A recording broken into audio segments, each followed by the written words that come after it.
Welcome to the Underground, the Steel City Underground, the black and gold standard for Pittsburgh Steelers coverage. Now, here are your hosts, Joe Kuzma and Brian E. Roach. Hello, everyone, and welcome to another edition of the Steel City Underground podcast. My name is Joe Kuzma, and as always, joined by my version of Patrick Starfish, a one Mr. Brian E. Roach. Brian, what's going on? Howdy, howdy, howdy, hi. I was just playing that, man. You're stealing my thunder. I wasn't going to sing it, but we had some of the big band, the blues stuff going in the background here at the back rooms of Steel City Underground, and we were having a little bit of fun the bye week, although we've been seeing more purple than blue. I mean, it's kind of almost nauseating between seeing the Ravens game the other day and also watching what the Patriots did on Monday Night Football. Just, it's very tough to have a week without Steelers football, but then the football gods had to also extend this torture into Monday. So you got to wait like an additional day to get your, Steelers fix. The only saving grace is, though, Brian, the Miami Dolphins Monday Night Football game is on my birthday this year. So I will be celebrating in the Berg, and don't expect to hear me on the post-game. Pre-game, I'll be around. Post-game, I don't know where I may end up. Well, advanced happy birthday here, and hopefully your birthday wishes will all come true. From the sounds of things, Mike Tomlin is just, he's bringing me down, man. It's like, well, here's all these guys that are hurt. It's just like there's only 53 guys on the roster, and I think he named like 58. I mean, it's just everybody, something like that, yeah. Man, I mean, just everybody. There's just the Steelers. We shouldn't even be talking at this point whether or not the Steelers could potentially get into the playoffs. They lost their starting quarterback, their future Hall of Fame guy, the gunslinger, Ben Roethlisberger, and he goes down, and then all of a sudden everybody wants the offensive coordinator fired, Randy Fichtner, for what reason I can still not figure out. I mean, everybody wanted Todd Haley fired before that, including Ben Roethlisberger. He gets his quarterback coach, of which everyone gives credit to everything for, including last year's, I guess, success, because I don't know if the failures, did everybody just pin the failures on Antonio Brown, or what was the case there? I mean, Ben threw a lot of picks, so now all of a sudden it's the offensive coordinator's fault, and it's just like, look, folks, nobody's getting fired in season here unless there's like a monumental collapse. The Steelers really, even at 2-4, still, they're not out of it. I think the most disheartening thing is, though, you watch that Ravens and Seahawks game on Sunday, and you see the Seahawks, and Russell Wilson literally throw it away. I mean, there was the pick six, and everybody's going to talk about that Marcus Peters trade, and it's like, I don't really care because I have a good feel for what kind of player he is, and the guy gets turnovers. He happens to be in the right spot. But I think you or I, Brian, could have made that pick six. It was just a bad throw by Russell Wilson, of all people, who was having an MVP season going in. They completely crapped the bed. And then we see DK Metcalf. He literally catches a ball, goes to run with it, and then he drops it. I mean, this isn't Juju getting the ball punched away by Marlon Humphrey on a bang, good play between two pros. This was like, your hands are full, bring groceries in from the store, and you know better than to not have your hands full, and he drops the ball, and that was like another touchdown for the Ravens, and it's the reason why it looked like, for those who didn't really watch the game, it's the way it looked like that. I mean, Lamar Jackson still, and I understand, okay, the tight ends dropped some passes. Mark Andrews probably should have caught. He was 2 of 8 targets. He was targeted 8 times, only caught 2 of them. That made Lamar Jackson 9 of 20. He had a 69.4 rating in that game. No touchdowns, no interceptions, but that's all they had to do with the Seahawks, because much like the way the Steelers beat the Chargers, it was all held up by the defensive stuff. Now, one more thought on this game before I move on, because the Ravens, the Browns, and the Bengals are all integral parts of this discussion today, looking ahead at the Steelers' opportunity to maybe make the postseason, looking ahead at the rest of the schedule. But I don't know if you got to see this game either, Brian, but okay, so the announcers, which I believe one of which, the color guy, was Dan Fouts. So this should give you an idea of where we're going already. Okay. I think it was near the end of the first half, and Pete Carroll challenges a defensive pass interference call that was not made on the field on DK Metcalf, right? And it was a good solid grab on the inside of his shoulder pads and a little more of like some arm fighting, potentially even a split second of pinning an arm back.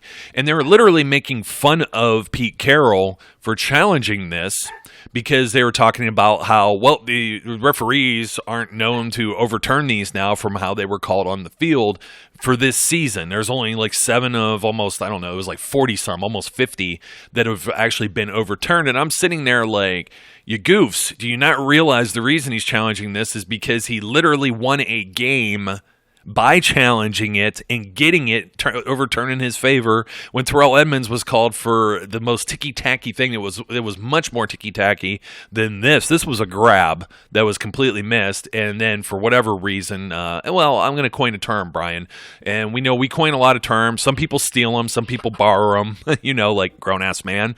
But I got a new one. I got a new one for you to add to the ref stink. Teams are getting river-oned now.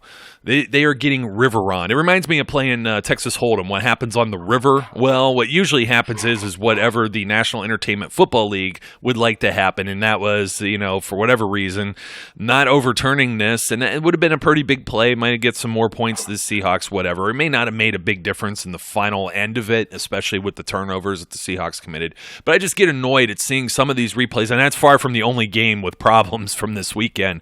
But it's the one that annoyed me the most because the Steelers had both of these teams beat, and then you have bad calls or bad decisions on the field, let's say even like a no call, that decide the outcome.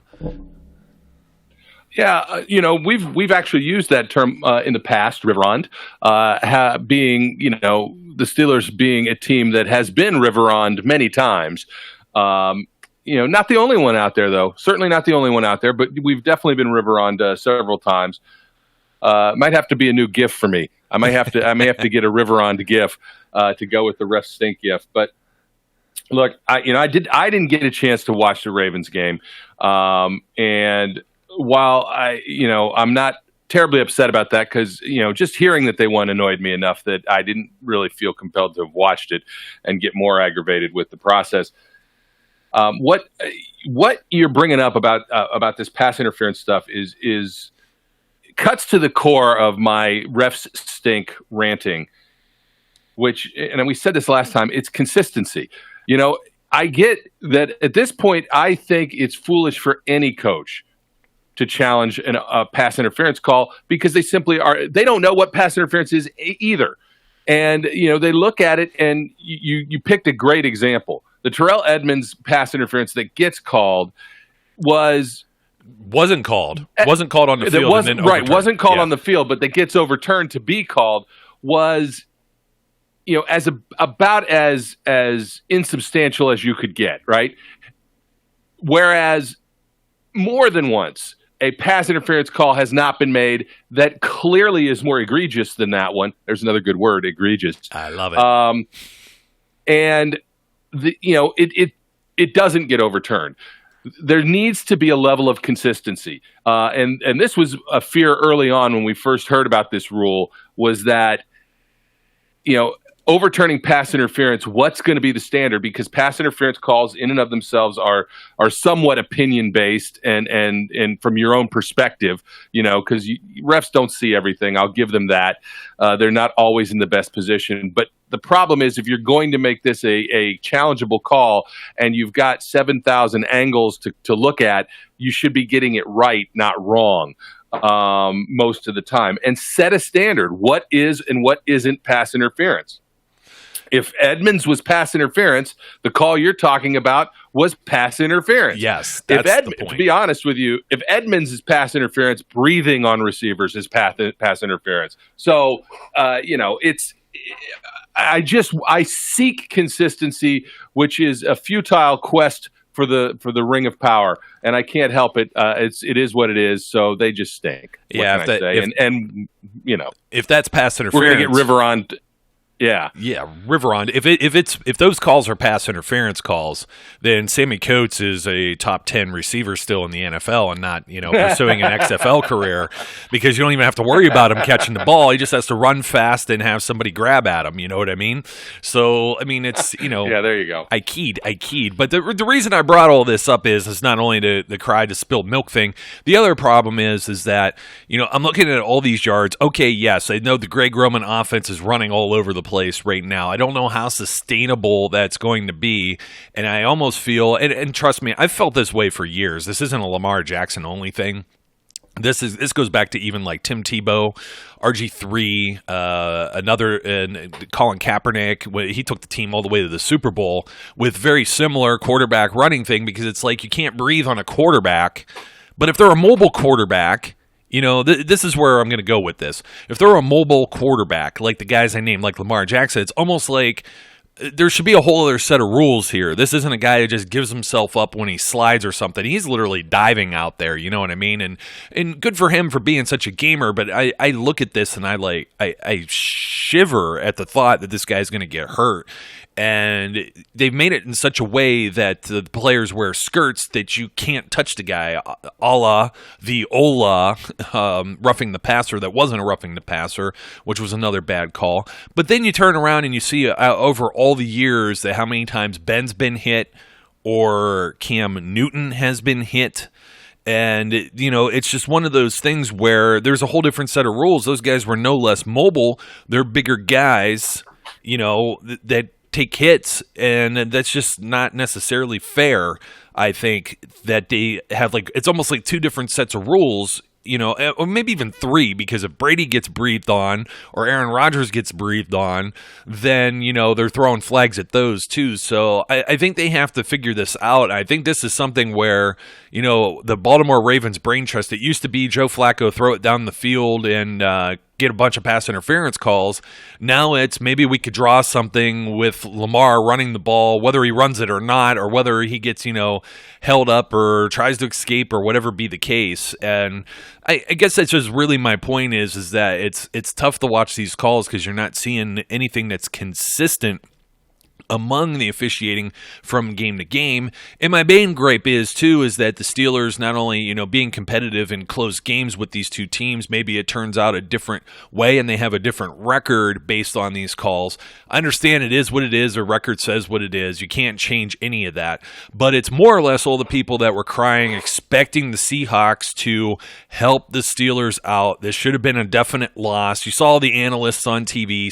They all picked the Seahawks to win this game. And Ravens go up there and they win, and it was raining, and there was some other things that were involved in that as well. But I just want to throw this out there. Okay, so they beat the Seahawks. That's not to say that they're not going to lose to some other team on the schedule we don't expect them to. There's always the possibility the Bengals, who've had their number in the past, they got to play there, and they have a bye week, so it's actually like 3 weeks. They got to play in Cincinnati, and I know that Cincinnati has been a dumpster fire, and Andy Dalton threw 3 picks out of 5 attempts against the Jaguars, and they had their game sewn up. They were up like, I think, 10 going into the fourth quarter and blew it against Jacksonville on Sunday. But, I mean, it's just, the Jets, look what the Jets did. Absolutely nothing against the Patriots. They get the doors blown off of them on Monday Night Football, and the previous week against the Cowboys, they beat the Cowboys. And what sense does any of this make? None. So we can't really, we try to make like an educated guess and look at the Steelers' schedule because all of a sudden it's doom and gloom and it's over, pack it up, and it's like these guys didn't even play this week. They had a bye. And I understand they're nursing some injuries. We're going to talk about some of that as we get more, into the injury reports and practices that are going on. But we're going to look ahead at this schedule. I just want to remind everyone, though, that last year, you take a look at the Baltimore Ravens and the Steelers positions last year, and you're wondering if the script can flip. Before the Ravens entered a Week 10 bye, they were 4-5, having just lost to the Steelers in Pittsburgh on November 4th, turned their season around, and they end up finishing 10-6 on the year, and they win the AFC North with a 10-6 record because the Steelers, who, they go into November 4th, they're 5-2-1 when they beat the Ravens. They pick up 2 more wins against the Panthers and Jaguars. They're 7-2-1. They're kind of sitting pretty, or so you think. And then all of a sudden, what do? They drop 3 in a row. They drop 4 out of 5, and 4 of their last 6. The only team they beat is the eventual Super Bowl champions, the Patriots, and then a really ugly win in the final week against the Bengals to finish 9-6-1 and just miss out of the playoffs. So with the Steelers having roughly, there's 6 games in. It's a 16-game schedule. They're done with the bye. There are 10 games left, and Brian and myself now are going to look at these games. We're also going to look at the rest of the division, and we're going to, basically, let's put our stamp on this, Brian. Currently sitting at 2-4, are the Steelers' playoff hopes still alive? I think it's clear that, yes, the playoff hopes are still alive. And when you look at, and which we're going to do, when we look at not just the Steelers' remaining schedule, but the schedules of both the Browns and the Ravens, I think we can probably discount the Bengals now. Other than as a spoiler, other than as a spoiler, right? As a spoiler for the other teams, it is not out of the realm of possibility, and it's not even out of history. It's current history shows that this is not a point in time where it's time to give up and throw in the towel. The Steelers have a legitimate shot at making the playoffs. They have a legitimate shot at winning this division still. I'm not, but let's get into it as we look at the schedule and see whether that is really something that is got some potential and some meat to the bones, so to speak, or whether we're, whistling Dixie, so to speak. Well, 10-6 is what it took for the Ravens to win the division last year. You had an AFC conference where you had an 11-5 New England Patriots team, 10-6 Ravens, 11-5 Houston Texans, followed by a 10-6 Indianapolis Colts team for the wild card, and of course the Chiefs and Chargers both were 12-4, and the Chiefs took the division by tiebreakers, but the Chargers, were the default wild card because that's how it works. You get the 4 teams that get in by winning their division, and then 2 extras by the next best records throughout the conference. And the hope there was, that the Steelers could have snuck in if the Browns would have beat the Ravens in the final week last year, and it was the Steelers' kind of deal to lose. And the reason I'm pointing out the 10-6 is I think that's where the Steelers have to be. You cannot be anything less and expect to get anywhere. So at 2-4, you know what that means, Brian. They can only lose 2 of these next 10 games. They're going to have to put together 8 wins. You look up and down the schedule, and they kind of control their destiny in a few ways, because as I look around the rest of the AFC, I think the easiest path, obviously, is to win the division. But you look at some of the other teams in contention right now. Obviously, in the AFC East, the Patriots are undefeated at 7-0. Buffalo Bills are second there at 5-1. The Jets and the Dolphins are, pretty much, out of this conversation as well. The Browns have the same record as the Steelers, and of course they're going to meet each other twice coming up here. So that those are going to be important games. Destiny is in the Steelers' hands there within their division. They got to do something, and they're going to have to at least split the Ravens, I believe, and they nearly did, losing in overtime, because you can't allow Baltimore to go 6-0 in a division. I don't know that Baltimore will go 6-0, but they're already 2-1 in the division, so they get to play everyone one more time, and one of those will be against the Steelers to close out the season. You look around everywhere else, the Colts are 4-2, the Texans are 4-3. This division's a mess here. Jacksonville's 3-4, the Titans are 3-4. So you have no idea. It almost looks like a coin flip right there. Chiefs got out to a hot start, 5-2, but now Patrick Mahomes, who knows what his status is going to be. That's a pretty big blow to them. We'll see how they can manage with that. You got the Raiders sitting at 500 at 3-3, so the Steelers are really a game out from them. The Broncos and Chargers are each 2-5, and the Steelers already have a win over the Chargers. Even if the Chargers were to kind of rally late, they kind of have that advantage, considering that the Steelers win some games, and that's going to be the important part here as you look ahead. They do have, again, they play Buffalo, so that's a team that's going to be within the wheelhouse there as far as maybe some standings are concerned, depending on how Buffalo's schedule goes. Because, the Buffalo Bills coming up, they've already had their bye week. They just beat beat the Dolphins. Crazy onside kick return for a touchdown deal there in a tightly contested game. We'll be talking about that more because we're going to be talking about that as far as the Dolphins are concerned with Monday Night Football in our preview later in the week. But the Bills get like the Eagles. Okay, the Redskins aren't too hot.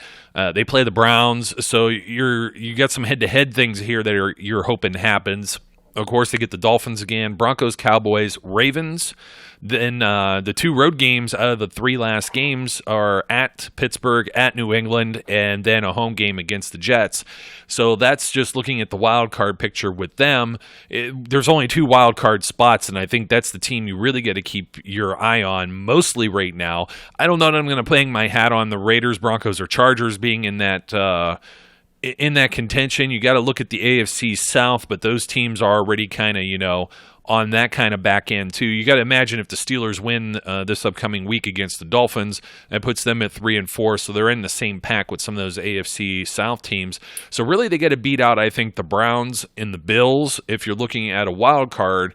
But I kind of want to look ahead and see also if they could win this division. Of course, you were, as everybody was, entitled and expecting. Everybody wanted the Ravens to drop this game against the Seattle Seahawks. That didn't happen on the road, and it's a tough game.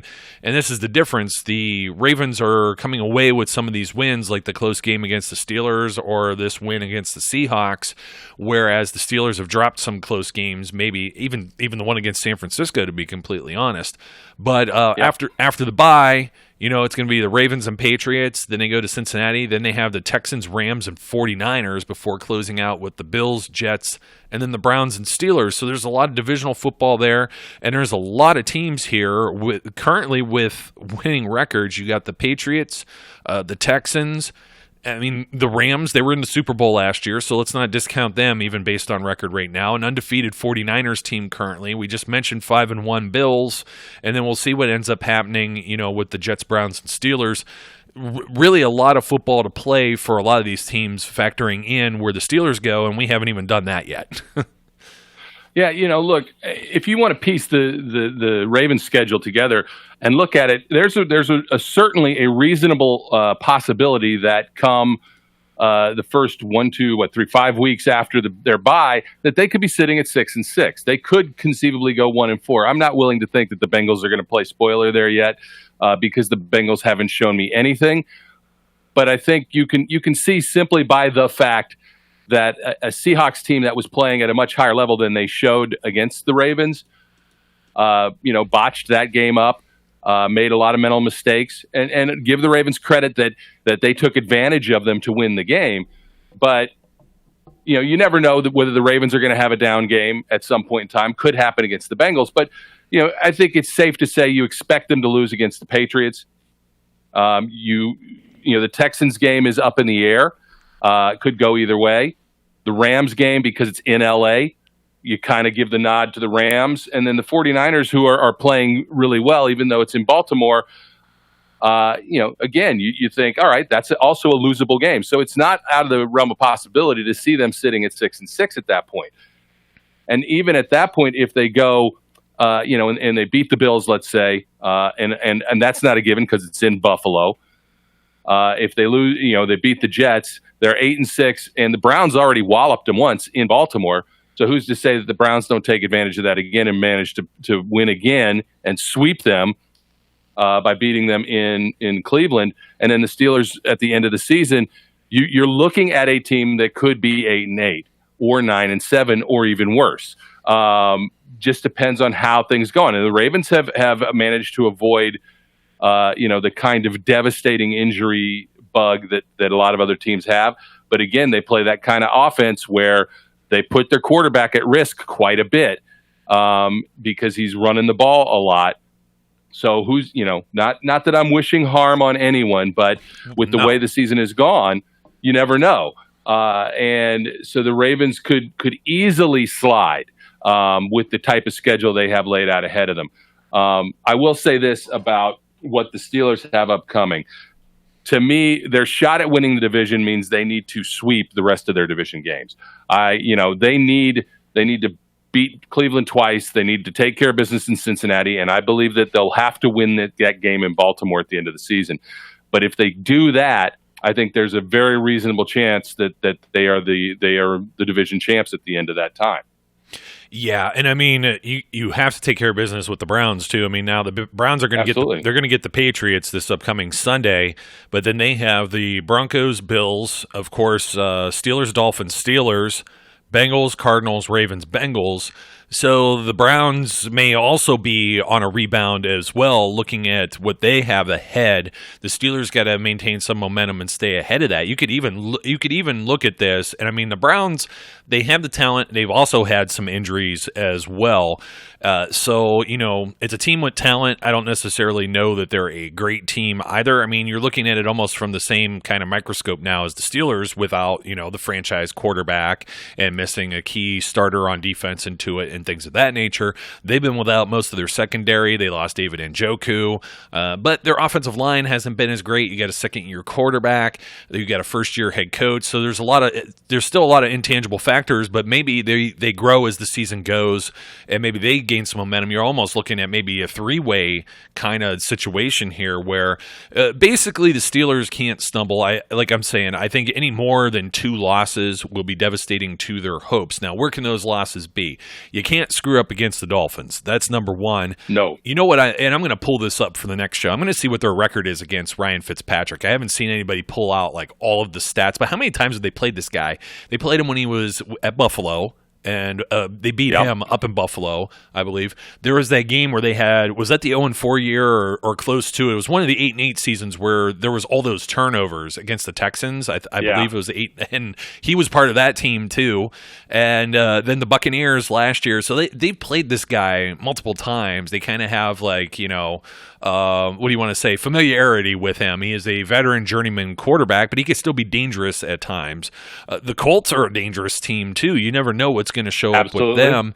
You never know what's going to show up with them. And I think the Steelers defense is capable. See, this is where the shimmer of hope kind of comes from, is if the Steelers offense, which still has its full offensive line intact, you're getting your young quarterback who's growing back, who he hadn't made any major mistakes. He was actually looking, above competent, and that might be all they really need, especially if you have like James Conner or Juju or one of these players, your playmakers start making plays. Vance McDonald, guys like that. There are certainly guys there. They got to get it together. I don't necessarily know that's a Randy Fichtner problem. I think that's we lost Ben and now we have to do everything kind of over and play to strengths the Mason Rudolph problem.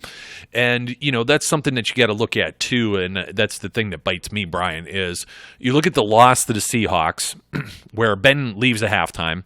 You look at the loss to the Ravens where Rudolph plays, the first series of the third quarter before getting knocked out and you had to go to Duck Hodges. They're fortunate that they picked up the win against the Chargers and they did it all on defense. I have no bones about it that their defense gets shut down every single offense they're going to play the rest of this season. Dolphins, Colts, the Rams have not been sharp. Jared Goff is another pick master, and so is Baker Mayfield. These guys are throwing them up for grabs. And I look at everything else here. So the Browns twice, the Bengals again, who haven't been very good, but you play in Cincinnati, on the road at Arizona. We don't necessarily know where the Cardinals are going to be at that point if they're starting to collect everything, but all intents and purposes they're not a very strong unit overall. We'll see where the Buffalo Bills lie. That's a home game, the last home game. And then there's the Jets. I mean, the Jets have either been hot or cold, and some of that's been with Sam Darnold having been out. And then potential maybe an AFC North championship game that's going to be played at Baltimore, and you don't know what kind of ragtag crew you're going to have by that point because it's it's the Walking Wounded. It looked like the Walking Dead cast running around out there right now. You got to hope that everybody's as healthy as can be because these injuries, they are devastating. And as you mentioned, you're not trying to say any ill will toward Lamar Jackson, but this is the same stuff people talk about with Christian McCaffrey as well. How many touches are you going to give the guy? How much pounding is he going to take? Running backs don't last long in the league, and they're using him as a running back primarily. He completes some passes, yes. I think it's, for lack of better terms, I'm going to call it gimmicky. It works when their guys catch the ball or the passes are on target. That stuff works, but it's not like Lamar Jackson is, lighting up the world with just his arm. It's his feet. And you also got to hope that Mark Ingram holds up. I believe Mark Ingram is in the range of 30 years old right now, or is going to be. So he's up there as well. And I just look at that as if they lose somebody like on their offensive line. Okay, Ingram's 29, so he turns 30 at the end of the year in December. But close enough. That's that age. You know what I mean? Ingram has been pretty integral in this whole thing. I know they use like a complement of backs like Justice Hill and Gus Edwards, but if they lose one of those guys, it's kind of the same thing the Steelers were dealing with Jalen Samuels going down or James Conner going out of a game. And it's no different. It may reset the game. Yeah, when we look at this, as I said, there's no room for error in the Steelers' part as far as injuries go. They cannot afford another major setback. We anticipate and hope that the defense can muster on without Stephon Tuitt and continue to play at the level they've been playing at. Especially because looks like they're going to get Steven Nelson back. Maybe they're going to get Mark Barron back. And they get some of those guys in, and if Tyson Alou can play up to the level that he once was able to play at, and if Javon Hargrave can contribute, maybe that defense can stay. It's because it is at this point. There's no reason to think the offense is suddenly going to come to life and carry the team. The defense is the strength of this team right now, and it's going to have to be the strength of this team the rest of the way. And I agree with one of the things you said, which is that they have the ability to shut any of these teams down. They absolutely do. Nobody other than that initial Patriots game is blowing the doors off these guys. And when you look back at what they've done, when the offense can give them time to stay fresh, they can be a dominating factor. So that's very key. The second part of this is, when you were talking about what they're doing in Baltimore, you're right. Look, it's like a game of roulette, but it's maybe slightly stacked towards the Ravens in the sense that they do control how these runs are going and try not to put them in the riskier runs. But nonetheless, when you choose to pound the ball all the time, that means whoever's running it is going to take abuse. And the more abuse they take, the more their body gets banged up, the more susceptible to injury they are. That's just human nature. That's just the physics of the body, right? There's nothing you can do about that. And if they can all hold up, then great. But I think it is possible to shut that team down. This is not the 59-point Dolphin win, and you really haven't seen that from them again because the teams that they start to play that are better can shut them down. Oh, so yeah, they've shut Lamar Jackson. Yep. In fact, the better teams have. Even the Chiefs, who we don't really respect their defense. You take a look at it. I mean, everyone's making a big to-do about all of the running that Lamar Jackson has done. Well, if you go ahead and take a look at that Dolphins game, he only had 3 carries for 6 yards. I mean, that's pretty interesting. But they beat the crap out of them 59-10 otherwise, and they didn't really put him at risk. He has, excuse me, I'm trying to find here's his rushing stats. So he has 576 yards and 3 touchdowns so far over 3 games this season, which, that's a lot for a quarterback. But he had the bulk of those. If you go and you take a look, he only had 40. He had 46 against the Chiefs. I mean, these are still a lot for a quarterback, but this isn't, his highs are like 120 against the Cardinals, and then he had 152 against the Bengals the previous weekend, and then the last Sunday, 116 against the Seahawks. He wasn't killing the rest of these teams with their feet. The Chiefs contained them to 46. The Browns mostly contained them to 66. The Steelers contained them on 14 carries for 70 yards. The thing here is to point out is that the Browns and Steelers each get another shot at him, and they were the teams that really forced them to turn the ball over, forced 2 fumbles, forced the combined 5 interceptions between between those two back-to-back games. And, you're not going to magically tell me, well, the cure-all was playing the Bengals. I mean, that's pretty much the same thing for the Steelers, we could say, because the Bengals have been bad. But the Bengals were competitive in that game. The Bengals have really been shooting themselves in the foot. I don't see the Bengals turning anything around and being a contender, but they could certainly play spoiler. They could even do the same with the Steelers, to be honest. They still have guys that are capable on their defense. Their offense, especially their offensive line. They can't run the football. Did you see the stat the other day by any chance, Brian, on Joe Mixon and Andy Dalton? Now, I was talking about his turnovers, and as soon as this decides to load. So your leading rusher was Andy Dalton 4 times for 33 yards. Now, he got sacked a handful of times, so it didn't necessarily turn out into a positive yardage there when you take that away. But Joe Mixon carried the ball 10 times for a total of 2 yards. Gio Bernard 4 times for 0. And Alex Erickson 2 times for -2. So between their running backs, 16 times 0 net yards. That's unbelievable. Their offensive line is just so bad. They can't really do anything on the offense, and that's really why the Bengals are where they are. So if anybody tunes in and they were like, well, blah, blah, blah, they've lost 3 offensive linemen now from what they were projected to have in the offseason. We were saying, hey, they have a talented team. They could be dangerous. Well, they could still potentially play spoiler if they figure something out there, even, against anybody within the division, and that would certainly help, but we're not necessarily counting on it, so to speak. I'm trying to see what their actual, I guess so. Dalton's did end up counting for the full amount there because then he got sacked twice for 18.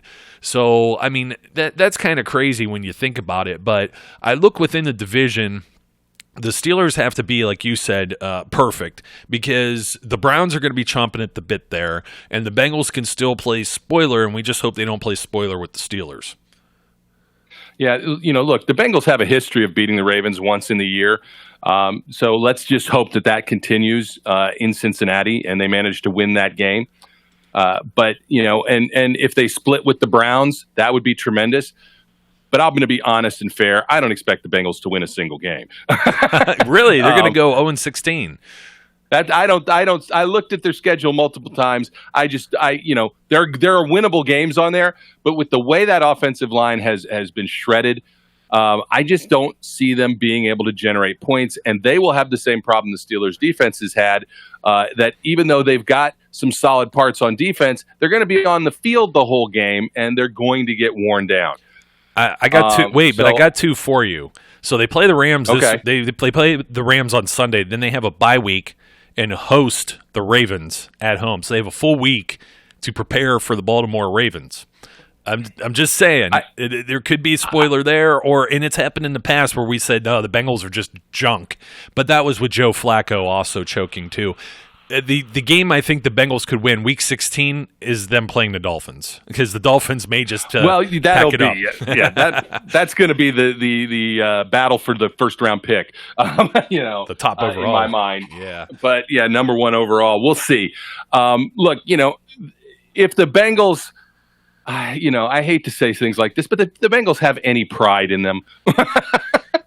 They may find a way to win a division game. And as you said, I just hope it's not against the Steelers.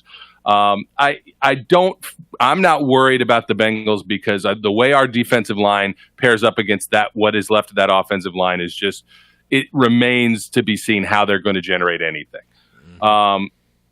And any team with a strong defensive line, I can see having the same advantage against this team. So I kind of discount them. And while it would be a wonderful thing to see them split with the Ravens and end up winning that game after the bye week, and that is probably the best chance they have, or to split with the Browns, and win one of those 2 games, I'm not expecting it, which is why, as you said, I said that I think they have to be perfect. The Steelers need to win all 5 of their remaining or 4. It's 4. All 4 of their remaining division games. They need to sweep Cleveland. They need to beat the Bengals again, and they're gonna have to beat Baltimore in Baltimore to end the season.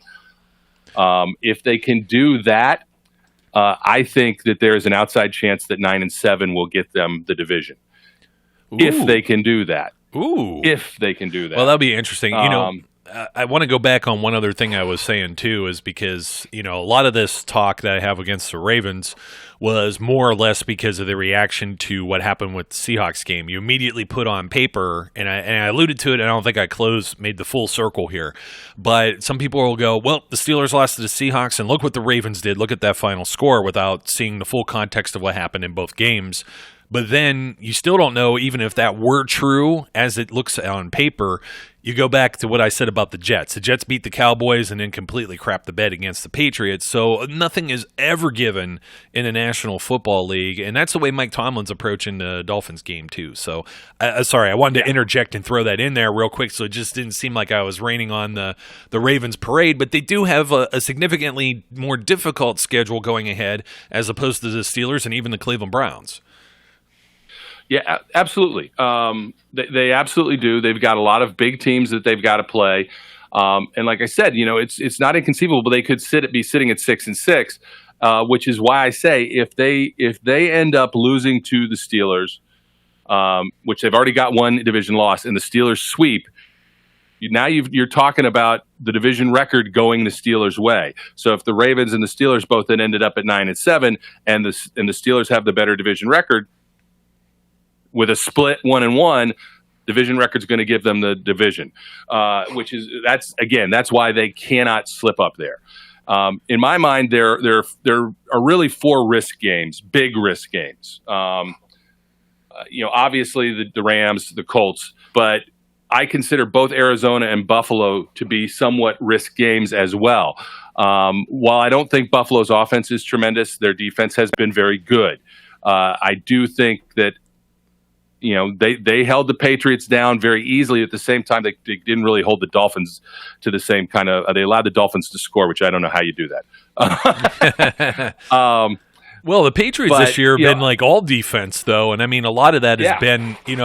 I've been talking about as to whether or not the Patriots is their defense that good, or are teams laying down, or is it both? Because it just seemed that way. It felt like the Steelers laid down. It felt like they stunk. The offense was terrible, and of course the defense wasn't very good in that game either. And then you see they beat the snot out of the Dolphins, and then they've already picked up 2 on the Jets.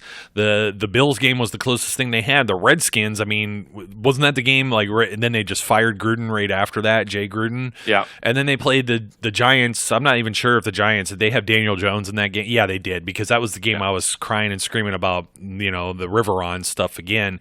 So, they put up some points. They've been scoring a lot on the defensive side of things, or the defense is putting them in that position. I just find that an interesting thing, but I'm not worried about the Patriots. I'm not worried about first round seed or anything like that. I think the reasonable expectation at this point is get your foot in the door, get into the tournament. And as you said, in order to do that, you have to win 4 division games. Well, great, Brian. That puts us, okay, if we add 4 to the current record, that gets you to 6 wins. You say at least 9. I'm saying 10. Where do you pick up the other 3? Well, let's look at the other games. I think everybody wants the Dolphins game to be a gimme. I hope it's not a struggle. I hope it's a statement game, honestly, because if it's a statement game, I think our hopes go through the roof. If it's close and tight-knit like the way the Bills just played with them, then we're going to be staring down the gun of the Colts and the Rams. Despite being at home, you're like, well, this doesn't feel as good now. You know what I mean? But let's just say you flip a coin on those 2 and you come out of those games 2-1. So where are we at now? We're at 8-5 as far as an overall record, and then the other games to collect, the other 3 are between the Cardinals, Bills, and Jets, and I like the same type of situation there. So as long as you could take care of business with the division, or let's just say you pluck out these games, if they won all 3 of these, the Dolphins, Colts, and Rams, they might be able to afford to lose a division game, but if they do lose a division game, then they may not win the division. They're going to look at the wild card, and the wild card, like I said, I don't want that prospect, because I still think, despite what I say, and I joke about the Cleveland Browns a lot, they're still in a position to do the same exact thing we're looking for the Steelers to do. And that worries me, and I don't want them going, especially since they're going to have to play each other head-to-head within a short period of time. The Steelers are also set up for failure to go on the road on a Thursday night, where road teams don't do well on Thursday nights. I'm almost cringe even thinking about watching that game. So you go from a bye in 3 straight home games where you haven't been on the road in a month. Now, you're lucky there's a couple bus trips coming here. It's a bus trip to Cleveland, a bus trip to Cincinnati, and then you invite Cleveland for their bus trip before going on the road to Arizona. That's really the game, too. Like you said, you could see this being kind of a trap-type game. I totally agree, because by this time, you're going to be comfortable. You've been at home. You haven't been going very far, traveling much. Now you go to the West Coast and you're playing one of these 425 games on the road against a team that, if you end up succeeding, and let's just say they go 5-1 over the next 6, they might be hot, and then all of a sudden the Cardinals could surprise them, So, but that's where I see the potential for them. The main problem games right now, Colts, Rams, still the defense with the Rams, of course. Now you're going to have to contend with Jalen Ramsey, and Aaron Donald. Yeah, well, always Aaron Donald. Jeez, man. Always, yeah. There's an interesting thing that I always think of. What if, man? Just another pick or two, right? Another pick or two, and he's part of that front line with, assuming that's who they would have taken, with Hayward and Tuitt. Oh, my goodness. I mean, maybe we wouldn't be talking about not playing a 3-4. I don't know, man. That's scary. It really is, but that's where I see it. I mean, they have to get to the double digit for sure to secure either the division or the wild card. If some other things shake out, perhaps they sneak in winning the division with 9 wins, as you said. Yeah, I think a guaranteed is if they can get to 10 wins, I think that there's no doubt that they'll win the division. Because in order to get to 10 wins, they probably have to beat the Browns twice. To me, the biggest X factor here is, in fact, the Cleveland Browns. And it's not because I think the Browns are all that good. It's because, and I said this early on, they're better than they were, and I'm going to maintain that. They're better than they were. But the Browns scheduled, over the last set of games, they have 3 teams over 500 that they play. Yeah. And admittedly, 2 of those are against us. And we fall into that. But they have 2 games with the Bengals to end the season. A game with the Dolphins, that's a combined set of 3 games against teams that are 0-13 that don't have a win, So, and then, they have the Ravens and the Bengals to close the season. And, one of those games, they get the Ravens at home. If there's any chance for them, they're probably going to try and win that game. But it's very. That's why I keep saying the Steelers have to win their division games, because if you sweep the Browns, now you can forget about the Browns. If you end up sweeping the Bengals, I'm not even worried about the Bengals. And if you split with the Ravens, you automatically have a better division record than the Ravens at this point, even assuming that they win all the rest of their division games. And that in my mind is why it's so crucial that they take care of business within the North. And I'm not saying that those Brown games are going to be gimmies. They're not. No. But they have to win those games. Even if the worst case happened, right, and they took the next 3 games and they beat the Dolphins, but lose to Indianapolis and LA, right? If they lose both of those games, so that what are they now? They win the Dolphins, they're 3-4, so they're 3-6, right? If they're 3-6, but then they win Cleveland, win Cincinnati, and win Cleveland again, now they're 6-6. And then you've got Arizona, Buffalo, the Jets, and Baltimore. Again, I think there's at least 3 winnable games amongst that group, and you have to win the Baltimore game. Do all that things, and it's still a possibility. Now, look, I'm going to be here's my real take on the real world. The Steelers are playing without a major contributor on their defensive line, and with their second-string quarterback at this point. Yes, and with an offense that has not really shown, so to speak. Does that mean that I think it's likely that all this could happen? I don't know that it's likely, but there's a path there. There's reasons not to give up, and that's what I'm saying. There is a possibility, and if the offense can find some life, some of these games are going to be a little easier to win. Oh, absolutely. I mean, in life, it's going to have to be – it doesn't even have to be an insane passing attack, but we saw Rudolph maybe playing a little more aggressive. And speaking of and going downfield where people were like, well, they didn't let him throw downfield. Well, that was like a storyline for 1 week against the Bengals, okay, where, they didn't they set him up for success. They didn't have him throwing into a secondary that's actually pretty solid. we've seen the Ravens kind of be shaky with the secondary, and they added Peters, who I feel, I don't think he's a high motor guy. And, we've seen him quit on plays. And we've seen the Ravens get real aggressive in different spots too, and we've seen what happens if they have somebody missing also due to injury, and that's the reason why they made that one move, because Jimmy Smith hasn't been back and Brandon Carr wasn't really cutting it in his place. They have like one solid corner. It was kind of basically the Steelers trying to rotate Burns and Sensabaugh last season and seeing that kind of similar result. That's the reason why they made the move for Peters, so we'll see how that ends up panning out entirely, but their aggression could be their downfall too. I guarantee you they're going to come out the gate aggressive against the Patriots and try and win that game. And it's going to be interesting to see too, Brian, because, Bill Belichick's like this architect, right? This is the guy that everybody gives credit for when it comes to they take away your weapons, right? What if everybody now, you put this on film, how to shut down Lamar Jackson? I think the Steelers already put it on film. I don't know that every team has the personnel to do it, however. And that's with 5 linebackers, 3 safeties, and really shut down and play tough against the run, but still have players that can defend against the pass. The Patriots, I believe, could do that. Their secondary is definitely capable. Now you give the blueprint to the Bengals, who are waiting off of that bye week too, man. I'm just saying, I'm putting it out there. Yep. You give the blueprint to the Texans and the Rams, and these teams are making trades and looking at players too. These are some tough defenses that they're going to have to face over the course of 5 games following the bye. Patriots, I know the Bengals really suck, but imagine if the Bengals get a defensive touchdown, or they're in a similar situation to the way the Chargers fell behind against the Steelers. It's certainly possible. The Houston Texans are definitely a juggernaut. They're going to be able to compete on both sides of the ball.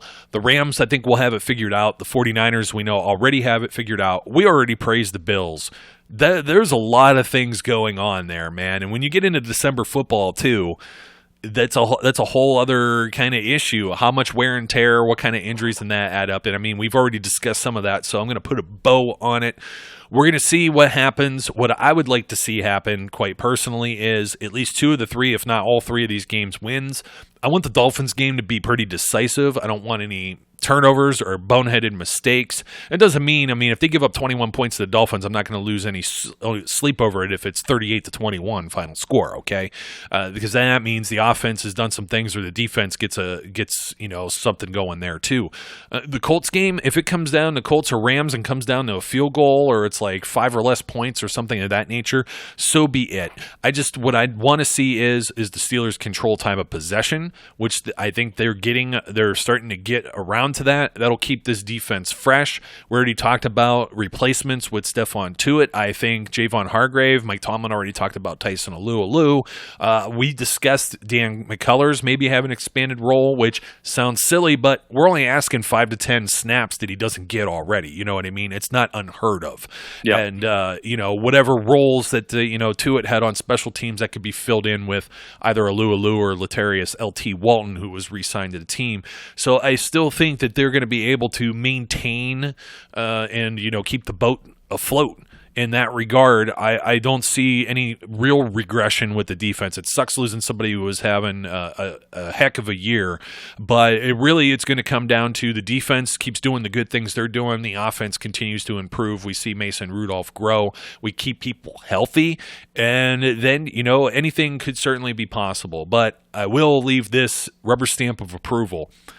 You could burn down Heinz Field if they lose to the Dolphins. Stick a fork in it. So you said something that I don't agree with. What's that? Which is, you won't be upset if the Dolphins score 21 points on the Steelers. I will be upset if the Dolphins score 21 points on the Steelers. Here's depends. Why. 16, 10, 6, 0, and 10. That's, other than that Bills game, that's all the Dolphins have scored in any single game. They've not, that 21 is the max they've scored. And I don't want them scoring 21 points. If they score 15 points and get 2 touchdowns, or 14 points and get 2 touchdowns, I'll be annoyed. Well, hold on. I'm also saying this within the context of the offense. They come out slow. it's sloppy or makes mistakes. Somebody fumbles. There's an interception. They're in the minus to the turnover ratio for whatever reason. Obviously, Fitzpatrick's in there instead, and maybe they have a little bit more of a semblance of being able to do something with the ball, maybe even in a short area. Trust me, I'm not anticipating 21, but what I'm trying to say is, too, let's say, the Dolphins have like 10 or 13 points or something in the fourth quarter and the game is already a 3-score game. Now you start to put in maybe some reserve players or their garbage time points or something like that. So if the Dolphins scored 21 in the first half, I probably, it's my birthday or not, I'm just going to leave. I'm going to go to a bar and finish it off for the evening. I'm going to tell you that. So I will clarify what my thought was there, because you're right. That probably didn't come off the best way. So, hey, Brian, thanks for joining me once again. I think we're up against it. I don't think we could, beat the crap out of this any more than we did. I just, it sucks the Steelers in their first 3 games didn't pick up one of those wins where they could be sitting at, 3-3 at the very least right now, and maybe make it a little bit easier, It's always a pleasure to talk to my brother from another mother. And we will look at what we have upcoming. It is a little aggravating. We got to wait until Monday night to watch this game. But hopefully, after the game, there'll be much celebration and rejoicing, as they would say in Holy Grail land. And there was much rejoicing. And don't forget, this is the color rush. So I really, I got my Minka Fitzpatrick jersey in just the other day last week, and it's like, man, it really would feel right to wear this because he just came over from the Dolphins, but I can't go away. I'm wondering some superstitions from the fans. I pose a question at the end for those of you who stuck around. I always have to wear what they're wearing, man. I feel like if they're wearing Color Rush, I got to wear Color Rush. If they're wearing the traditional black home jerseys, I got to wear that. If they're wearing the block numbers, I got that too. I got to wear that. You won't catch me with a old Bumblebee jersey at Heinz Field. They don't wear them anymore. If they're on the road, I got to wear road white, man, or the away white. Or if they happen to play like somewhere where, it's like the Colts and the Cowboys and that wear white at home and they wear black instead, I will still wear black. That's just, I won't say I'm that superstitious that, I chose the wrong jersey or I didn't grab my terrible towel and that's the reason they lost.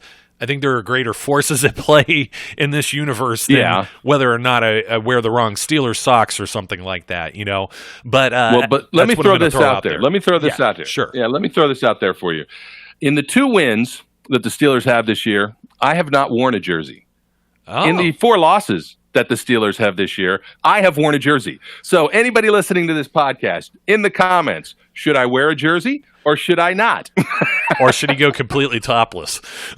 No, that's not an option. That's out. That's a blowout, man. They might score 60 points if you do that. If it starts to trend that direction, we'll see how it works. Just don't send me any texts, any photo texts or anything like that. I'm not. If these guys vote me to be topless, if they vote me as topless, you're getting pictures. Oh man! Happy birthday to me, Brian, in his own birthday suit. So, anyways, folks, that'll do it for us. Don't forget to like, comment, subscribe. My name is Joe. His name is Brian. We'll be back at you later in the week with the pregame show between the Miami Dolphins and Pittsburgh Steelers, as always.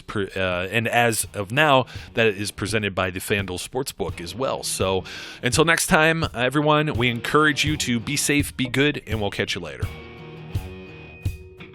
We would like to thank you for listening and remind our listeners to follow us on social media and our website, www.steelcityunderground.com.